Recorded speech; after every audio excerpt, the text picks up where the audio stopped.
Lately, I've been losing sleep, dreaming about the things that we could be. But baby, I've been praying hard. Said no more counting dollars, we'll be counting stars. Cuando viene un niño TDAH, no sabes por dónde te entran los tiros. Un chico muy movido, un chico que no se está quieto, un chico que se sube por las paredes, muy llorón, problemático.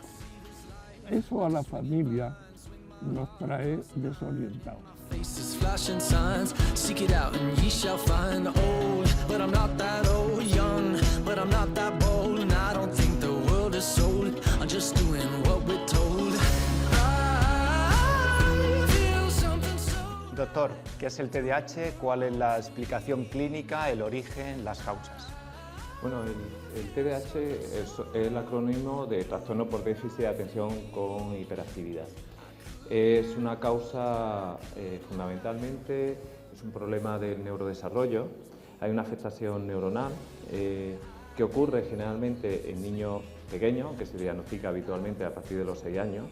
Sin embargo, es un trastorno que tiene que ser diagnosticado en niños, aunque puede persistir luego en adultos. Pero es un trastorno mental, es un problema mental infantil, que tiene unos factores biológicos claramente determinados y una influencia genética también claramente demostrada y unas alteraciones neurofisiológicas, fundamentalmente en los procesos que se encargan del procesamiento cognitivo, de la atención, del proceso lógico necesario para que repercute sobre todo en la atención o en la capacidad de planificación. Y generalmente es un trastorno con una alta prevalencia, tiene un 6, un 10% de prevalencia, en algunos casos son un poco mayor, y que genera, por la edad en la que aparece, genera una alta distorsión en los niños. Soy Clara Corona, secretaria de AMIDA. Nuestra meta es su futuro. AMIDA surge en el año 2003 pues para dar atención a las familias que tienen TDAH. Surge por padres, evidentemente, como muchas de estas asociaciones, que tienen a sus hijos con TDAH y pues para poner voz, para significar que el TDAH tiene que hacerse visible, que tienen que recibir una serie de recursos, tanto psicopedagógicos como sanitarios, y como para pedir una coordinación entre los distintos ámbitos que afectan a los chicos. Soy Manuela Aliseda, madre de Darío Buitrago Aliseda. El TDA es la comprensión de las características diferentes. Manoli, tienes un hijo diagnosticado con TDAH. ¿Cómo es tu hijo? Pues mi hijo nació normalmente y empezó su escolaridad y ahí ya empezaron los problemas porque era un niño muy movido, muy inquieto. Al principio en la escolaridad yo veía ya que no era normal. La profesora seguía sin hacerme caso. Seguía todo igual y yo empecé a moverme. Que realmente hay una alteración en la capacidad, de los procesos mentales, generalmente la atención es lo que más afecta y con frecuencia está asociada a la hiperactividad, por eso se llama así, ¿no? Entonces, alteraciones que le limitan funcionalmente en su capacidad de aprendizaje, en su capacidad de relación. No todos los niños con inatención es un trastorno por déficit de atención con hiperactividad. Hay niños que pueden tener cuadros depresivos asociados, otros problemas personales que pueden dar esa clínica.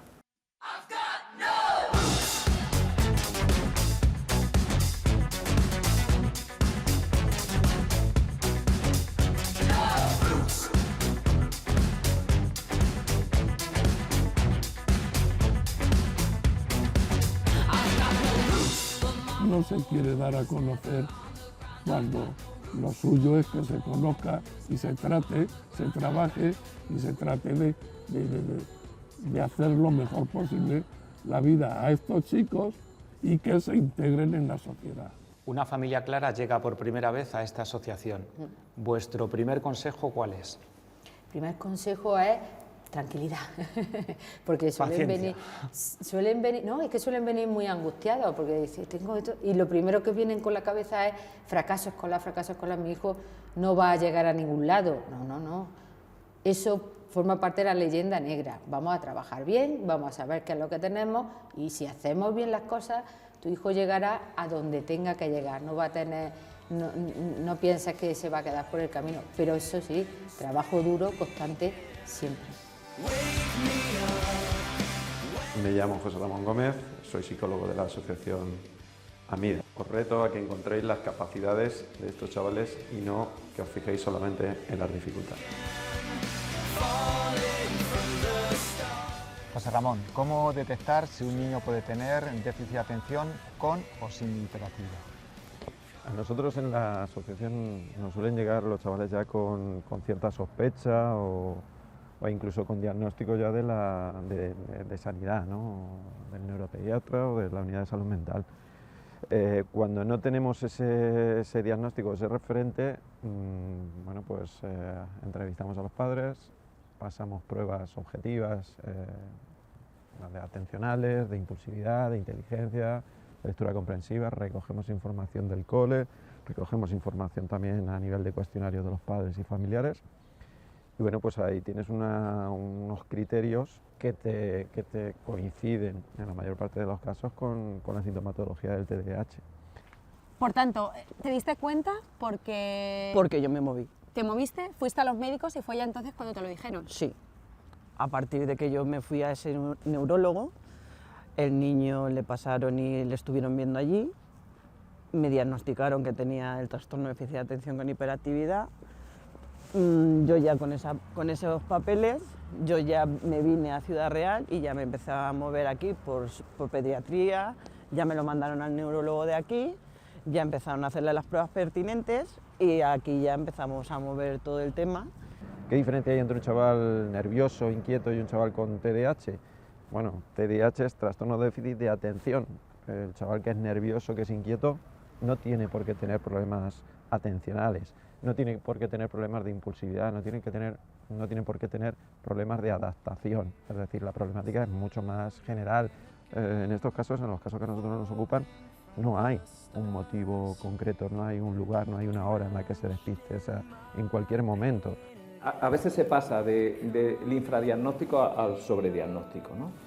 Pero otras veces también hemos encontrado profesionales incluso, o algunas corrientes, que piensan que ese diagnóstico no existe, ¿no? Y eso tampoco es cierto, ¿no? Cualquier persona cualquier familia que tiene un niño con un TDAH, o cualquier profesor que tiene un niño con un TDAH, sabe que no es un diagnóstico banal y que no es nada inventado.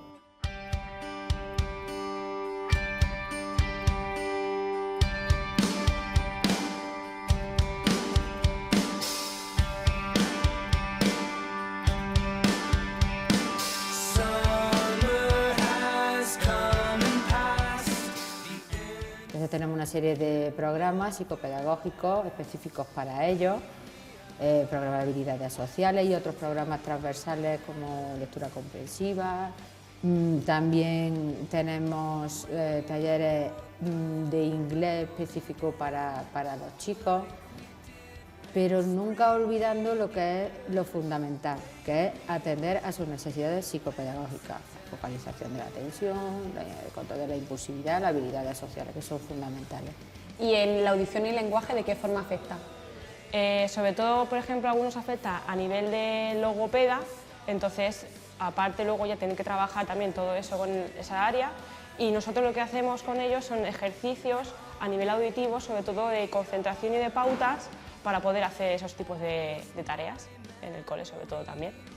Y yo quería que el niño tuviese estudios de música y estuvo preparándose y ingresó en el conservatorio. Duró en el conservatorio un año. Cada 2 días me llamaba la profesora, que se sube por las paredes, que no deja a nadie tranquilo. ¿Cómo es para la familia afrontar que tu hijo tiene TDAH? Para mí fue una lucha para sacar a mi hijo adelante. Es una lucha por todo el alrededor, porque La gente no lo entiende, la gente te lo juzga como un niño tonto, la gente lo trata mal porque tú lo vives en casa, pero la gente del alrededor no lo entiende porque para la gente es un niño mal educado y lo que hay es un problema de trasfondo, es un trastorno que no lo entiende nadie.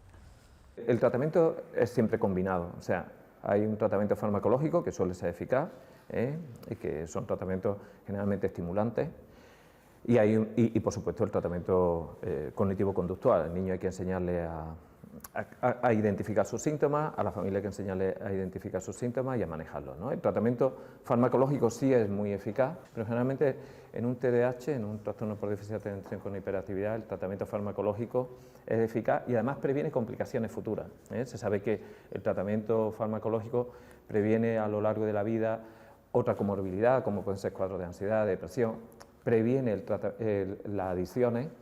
Hemos hecho un convenio con el Ayuntamiento de Argamasilla, donde nosotros vamos a atender allí a los chicos y queremos que sea la puerta para poder ir a otras zonas de difícil acceso, porque claro, no todos los chavales de la provincia se pueden desplazar para venir a los talleres, entonces es un modelo que nos parece interesante para ofertar a los ayuntamientos.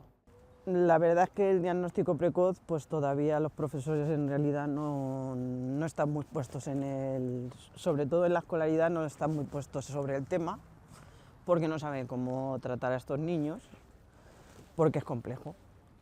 Sobre todo, ya no en el ámbito de escolaridad, sino en el ámbito también social, los tienen un poco excluidos porque mi hijo ha sufrido bullying, porque no dejan de ser diferentes, tienen un comportamiento diferente. Mi hijo sufrió, ya te digo, bullying, le trataban completamente mal, él su autoestima bajó, fue un niño solitario, no le invitaban a cumpleaños, no le invitaban a ningún sitio.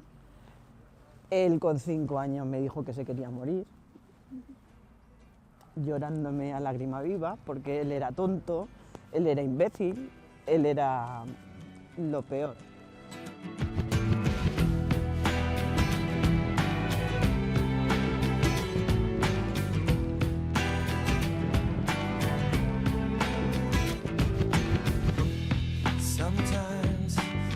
Soy Amparo Moreno y soy orientadora del IES Torreón del Alcázar. Nuestros alumnos necesitan hacer visible lo invisible.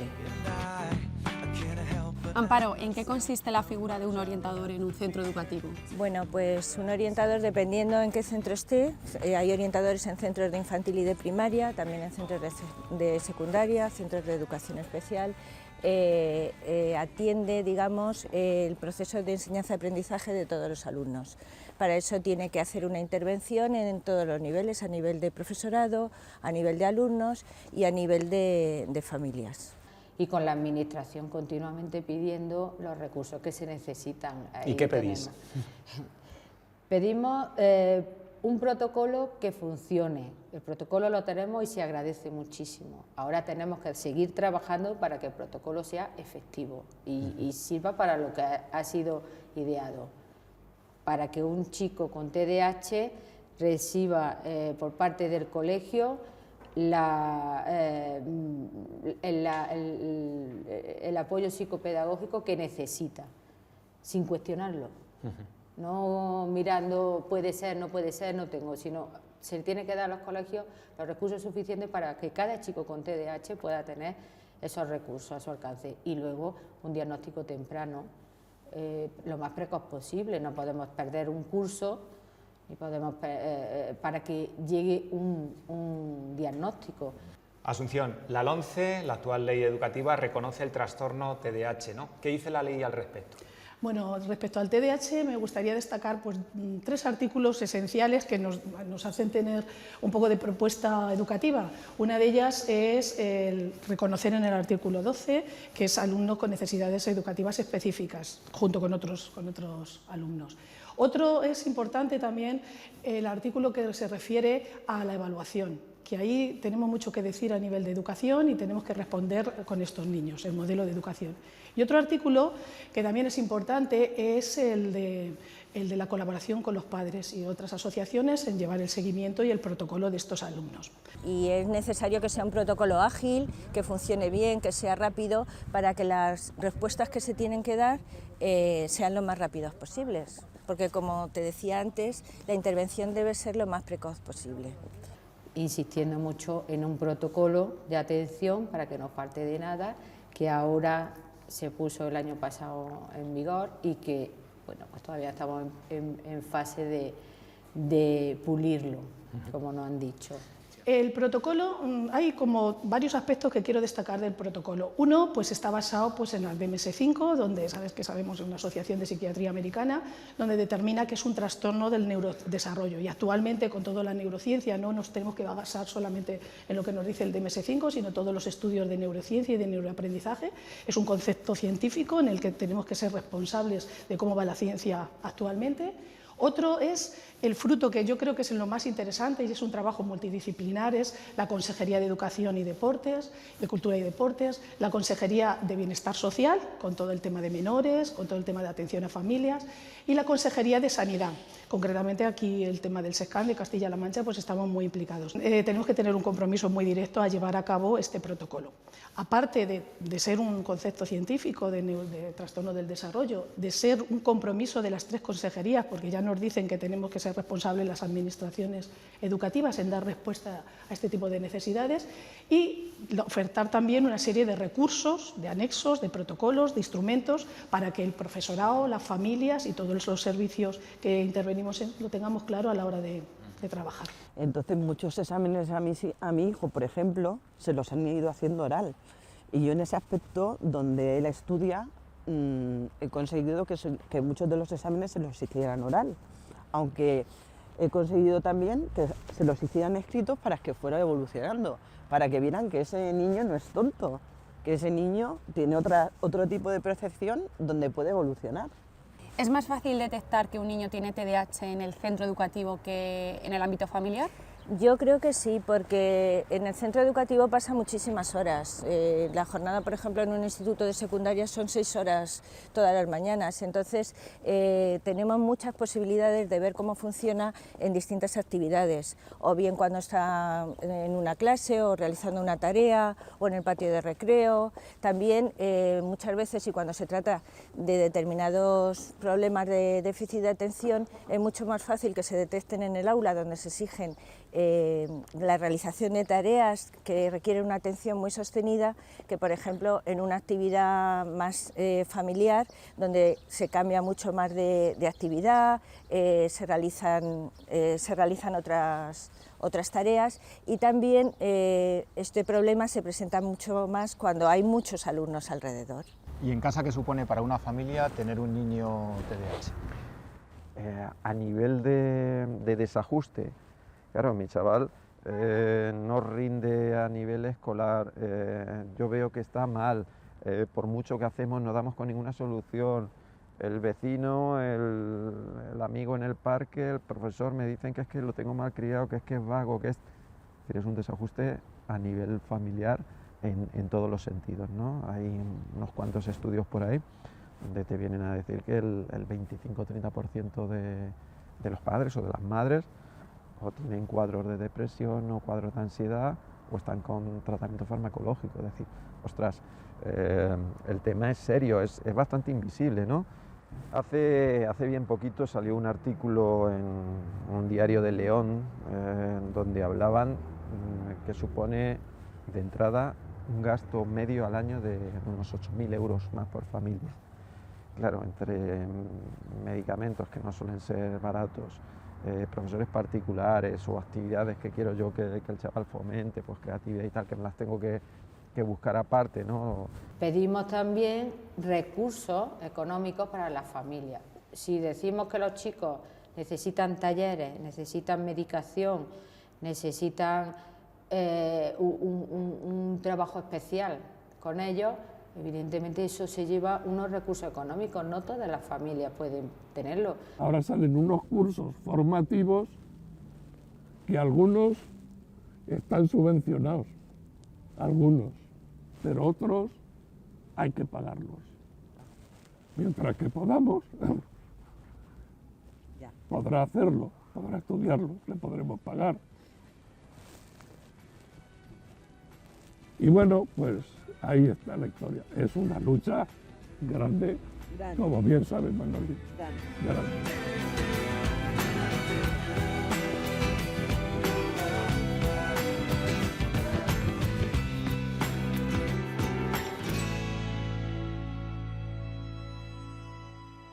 Se sabe que el 50% de los pacientes que tienen un TDAH, hasta el 50% persiste en la edad adulta y a veces, desgraciadamente, también hasta el 75% de los adolescentes tienen el TDAH en la edad adulta. Por tanto, es un trastorno que con frecuencia nos va a acompañar también a lo largo de la edad adulta, ¿no?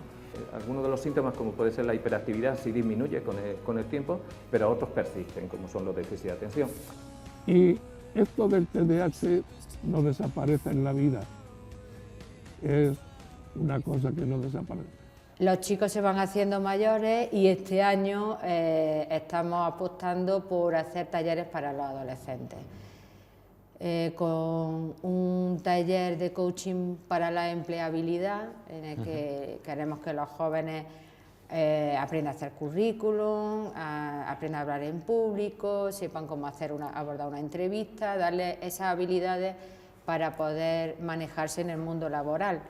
Y también un taller específico de coordinación de habilidades sociales, utilizando un corto cinematográfico, aprender el lenguaje cinematográfico, como a todos les gusta tanto esto de la tecnología, para ayudarles a planificarse, a organizarse en grupo y bueno, desarrollar esas habilidades sociales.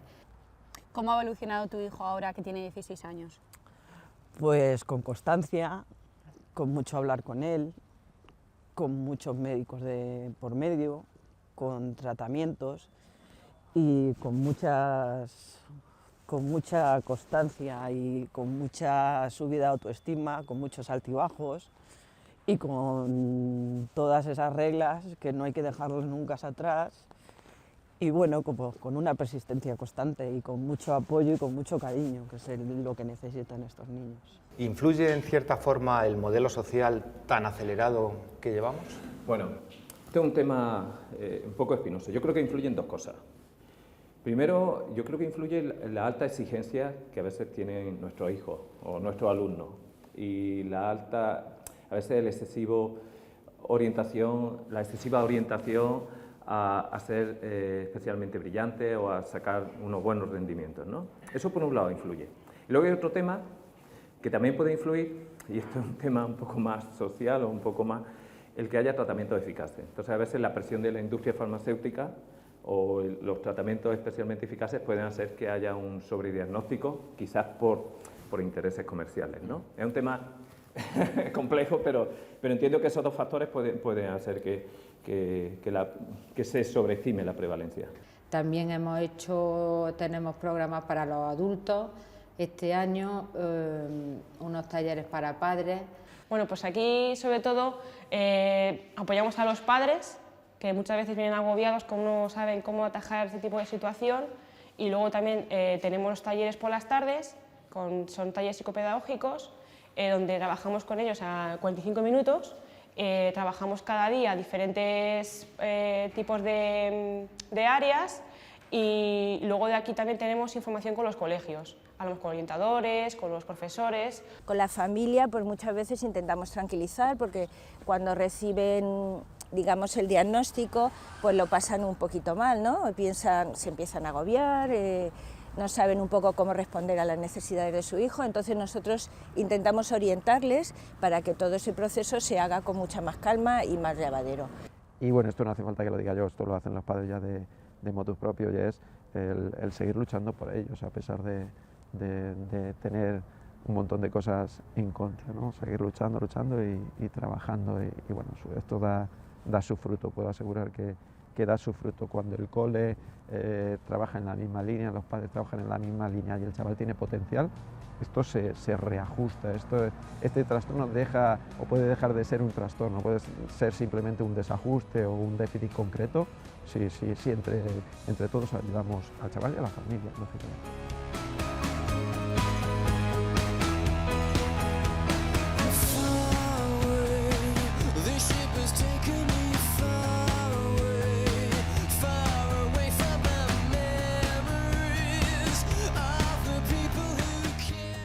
Es fatal para estos alumnos pues, ponerlos al lado de una ventana o al final de la clase, es decir, tienen que estar cerca del profesor y el profesor de vez en cuando acercarse para supervisar lo que están haciendo.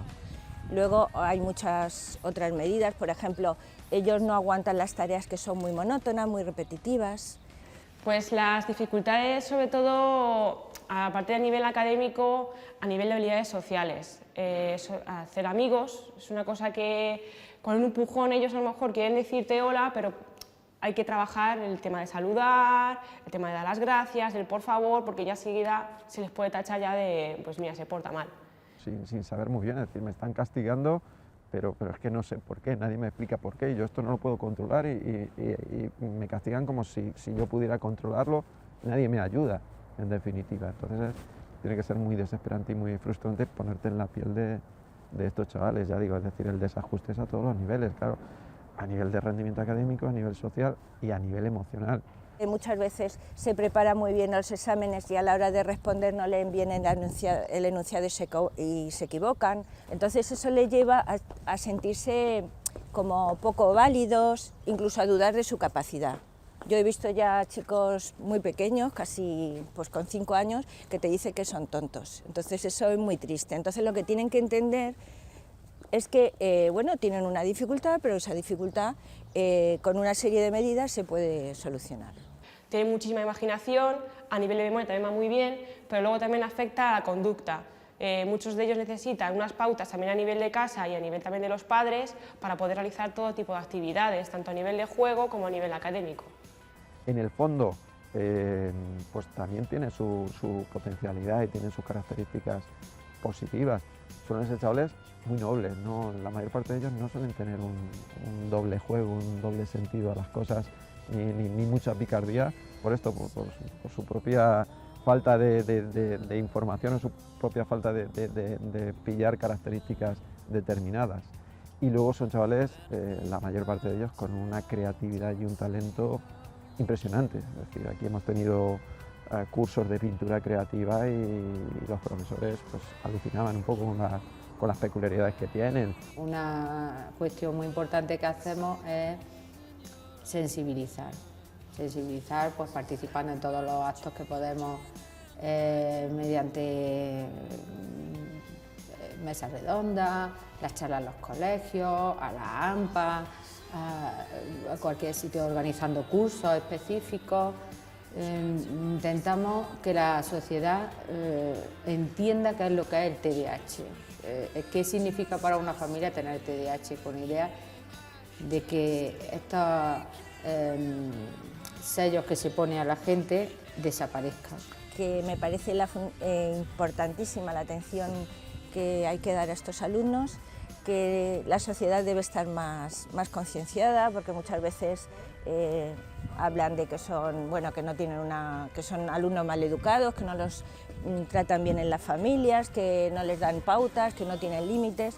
Entonces debemos concienciarnos que es un trastorno que es muy frecuente, que aparece en un 5 o 6% de los alumnos, con lo cual nos vamos a encontrar en las clases posiblemente 2 o 3 alumnos que presenten este trastorno. Que no les machaquen a pegarles o no entren en la dinámica loca de exigirles o hiperexigirles y decirles una y otra vez que te tienes que concentrar, que te tienes que esforzar, porque eso les puede generar a los chavales, de hecho les genera más frustración, ¿no? Vamos a intentar buscar soluciones entre todos, estrategias distintas. Como no son al igual que todo el mundo piensa, pues los hacen ser diferentes. No es que sean diferentes en realidad, solo que no van con las reglas que marcan las estadísticas. ¿Qué hobbies tiene tu hijo? Pues los hobbies de mi hijo pues son los canales de filosofía, los canales de historia, universo, se salen fuera de las reglas. Cuesta mucho, porque es más fácil hablar o enjuiciar, llevar prejuicios, a informarse o formarse.